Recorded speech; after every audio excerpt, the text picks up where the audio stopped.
সরকারি নির্দেশকে অমান্য করে সারা রাজ্যে স্কুল শিক্ষকরা চুরি করে অর্থ উপার্জনের জন্য যেভাবে প্রাইভেট টিউশন করছে, ঠিক সেই জায়গায় না দাঁড়িয়ে শিক্ষক দিবসের আগে এক আদর্শ শিক্ষক বিনা পয়সায় দীর্ঘদিন ধরে ছাত্রছাত্রীদের পড়াশোনা করাচ্ছে। এমনই একজনের খোঁজ পাওয়া গেল রাজধানী অরুন্ধতিনগর এলাকায়। সমাজের দৃষ্টান্ত হয়ে বিনা পয়সায় যিনি শিক্ষকতা করে চলেছেন তার নাম বাবুল কুমার রায়। ওনার মতো শিক্ষকরাই হলেন প্রকৃত শিক্ষক। তিনি চারিপাড়া স্কুলে শিক্ষকতা করতেন। বর্তমানে অবসরপ্রাপ্ত বায়োলজি সাবজেক্ট টিচার হিসেবে তিনি কর্মরত ছিলেন। 2018 সাল থেকে তিনি ছাত্রছাত্রীদের বিনা পয়সায় শিক্ষাদান করে চলেছেন। ইংরেজি, গ্রামার ও বায়োলজি বিনা পয়সায় 40 থেকে 50 জন ছাত্রছাত্রীকে পড়িয়ে চলেছেন প্রতিদিন তিনি। আগে শুধু চারিপাড়া স্কুলের ছাত্রছাত্রীরা আসতো, বর্তমানে বিভিন্ন স্কুলের ছাত্রছাত্রীরা ওনার কাছে বিনা পয়সায় শিক্ষা গ্রহণ করছে। পাশাপাশি স্কুলে গিয়েও তিনি এখনো 2টি ক্লাস করাচ্ছেন সপ্তাহে একদিন। উনি সমাজের অন্যান্য শিক্ষকদের প্রতি আহ্বান রাখেন তারাও যেন এরকম বিনা পয়সায় গরিব মেধাবী ছাত্রছাত্রীদের শিক্ষাদানে এগিয়ে আসেন। Bureau report, digital Tripura.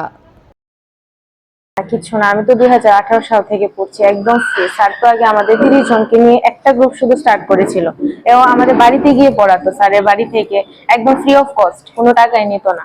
মানে আমাদের তো ইংলিশটা, আমরা বেঙ্গলি মিডিয়ামের স্টুডেন্ট, তো ইংলিশটা ঠিক মানে সব ঠিকভাবে হয়ে উঠতো না, তো গ্রামার তারপরে ইংলিশটা স্যারে পড়িয়েছি 2018 সাল থেকে একদম ফ্রি অফ কস্ট। তারপরে ধীরে ধীরে আরো ব্যাচ বাড়তে শুরু করলো, এখন আরো অনেকগুলি ব্যাচ হয়েছে।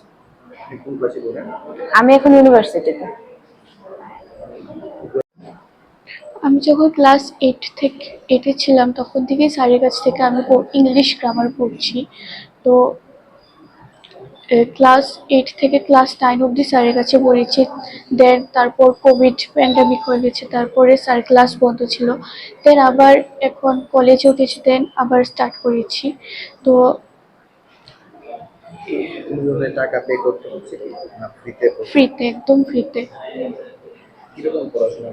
স্যার খুব ভালোভাবে, একটা জিনিস যদি আমরা না বুঝতেন, স্যার এটাকে ম্যাক্সিমাম 10 বার বুঝাবেন, একদম বকা কিছু নেই, স্যার ভালোভাবে বুঝিয়ে। স্যার অ্যাকচুয়ালি আমরা যখন ক্লাস 8-এ ছিলাম তখন 2018 সাল থেকে আমরা স্যারের কাছে পড়ছি।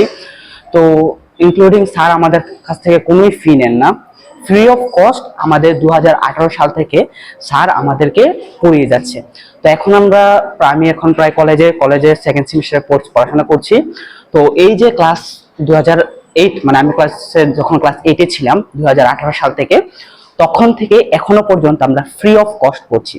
এখন আমি যদি বলি যে আমাদের যে প্রত্যেকেরই পিতা থাকে, তো আমি যদি বলি যে স্যারকে যদি আমার পিতাও বলি, তাহলেও আমার এটা মানে বৃথা হবে না। কেননা স্যার থেকে আমরা এমন কিছু নেই, ইংলিশ গ্রামার তো শিখছি, কারণ ইংলিশ গ্রামার আমাদের জীবনে স্যারের কাছে যখন আমি এসেছি তখন আমি কিছুই জানতাম না ইংলিশ গ্রামার সম্পর্কে।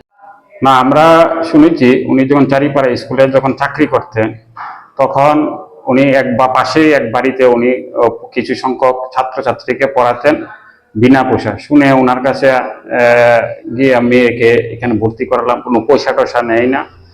আমি শুনেছি, আমার বাইরা ভাই একজন আছে, ওনার মেয়ে পড়ে, ওনার কাছ থেকে শুনেছি যে উনি ফ্রিতে পড়ান। আচ্ছা ঠিক আছে, ফ্রিতে যখন পড়ান তাহলে বললাম ঠিক আছে, আমার মেয়েকেও পাঠাই। উনি টাকা নেন না, ফ্রি অফ কস্টে পড়ান। আমি 2018 সাল থেকে চারিপাড়া আমাদের স্কুলের সঙ্গেই একজনের বাড়িতে আমার স্টুডেন্টই ছিল, এখনো এরা পড়ে, 2018 সাল থেকে পড়ছে। তো তখন একটা বিভিন্ন কারণে আমার একটা স্টুডেন্ট ছিল সেবিকা সরকার, তাকে আমি ইংলিশ অনার্সের জোর করে ভর্তি করিয়েছিলাম। আর্থিক অবস্থা তেমন ভালো ছিল না। তো কিছুদিন পর সে বলল যে স্যার আমি তো ইংরেজির কিচ্ছু জানি না, আমার দ্বারা তো ইংলিশ মিডিয়াম মানে ইংরেজি অনার্স কমপ্লিট করা সম্ভব হবে না। তখন আমি চিন্তা করলাম কি করতে পারি। এর মধ্যে আমার এক স্টুডেন্টের গার্জিয়ান অনেকদিন ধরেই আমাকে বলছিল, স্যার আমাদের মেয়েগুলিকে ইংরেজি গ্রামারটা একটু দেখান না। হঠাৎ করে আমার মাথায় খেয়াল এলো যে ঠিক আছে, তাদের বাড়িতে তো আমি কাজটা করতে পারি, তাহলে আমি নিজেই সেবিকাকে ইংরেজি গ্রামারটা পড়িয়ে দিতে পারি এবং আমার বাকি যারা আসতে চায় তারাও এখানে পড়তে পারে। তো যে মানে আমি শুরু করার কিছুদিনের মধ্যে প্রায় 40 জনের মতন আমার স্কুলের চারিপাড়া ক্লাস 12-এর সব স্টুডেন্ট এসে পড়ে। সেই থেকে শুরু। তারপর কোভিড 2020, তখন আবার বন্ধ হয়ে গেল। এরপর আবার 2022 থেকে আমি বাড়িতে শুরু করি। যে গরিব ছাত্রছাত্রী যারা আছে যে কোনো জায়গার, আমার স্কুলের কোনো বালাই নেই, স্থানের কোনো বালাই নেই, যে কোনো ছাত্র গরিব যারা আছে তারাই আমার লক্ষ্য, বিশেষ করে মেয়েরা আমার লক্ষ্য। মেয়েদেরকে কোনো কম্পিটিটিভ পরীক্ষায় তাদেরকে সফলতা পাইয়ে দিতে গিয়ে আমি একটু সাহায্য করছি, ইংরেজি গ্রামারটা পড়িয়ে। তো গরিবদের যারা সায়েন্স পড়লে বা ইংরেজি গ্রামার আলাদা করে, এখানে কিন্তু শুধু গ্রামারটা পড়ানো হয়, পুরো স্কুল সিলেবাসটা পড়ানো হয় না। হ্যাঁ, গরিব ছেলে মেয়েরা যাতে একটু উপকৃত হয়। এবং আমার এই কাজে অনুপ্রাণিত হয়ে যদি অন্য যে টিচার্সরা আছেন, যারা বা টিচার নাই বা হলেন, যে কোনো পেশায় থাকতেন পারেন, ওনার সাধ্যমতো ওনারাও ইচ্ছা করলে কিন্তু রিটায়ারমেন্টের পরে এই কাজটা করতে পারেন।